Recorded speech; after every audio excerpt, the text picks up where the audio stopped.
আমাদের সাথে সানি আহমেদ আছেন। সানি আহমেদ নির্বাচন ভবন থেকে যুক্ত হচ্ছেন আগারগাঁও থেকে, এবং আমরা যতদূর জানি দুপুরের পর থেকে বলছি আজকে বিকেলের বৈঠকের পরে আজকেই নির্বাচিত সংসদ সদস্যদের গেজেট প্রকাশ করার কথা। বৈঠকের কি অবস্থা, কখন নাগাদ গেজেট আমরা পেতে পারি? কারণ ইসি সচিব বলেছেন যে আজকেই সম্ভবত গেজেট প্রকাশ করা হবে।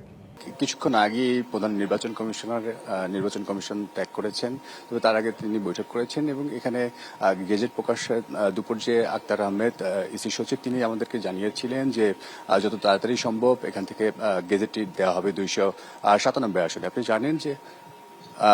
আপনি জানেন যে 297 আসনে যে গেজেট দেওয়া হবে এবং বাকি একজন যে জামায়াতের প্রার্থী তিনি মৃত্যুবরণ করার কারণে সেই আসনের নির্বাচন স্থগিত হচ্ছে। এছাড়াও চট্টগ্রামের 2টি আসনে নির্বাচন স্থগিত রয়েছে।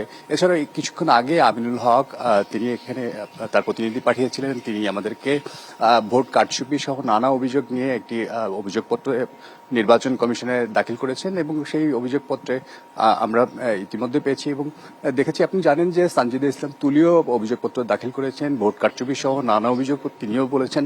এবং এই মুহূর্তে যদি বলতে হয় যে গেজেট যেটি প্রকাশ করার কথা রয়েছে সেটি দ্রুতই প্রকাশ করবে, তবে আমরা আশা করছি হয়তো আজ অথবা কালকের মধ্যে হয়তো গেজেট প্রকাশিত হবে।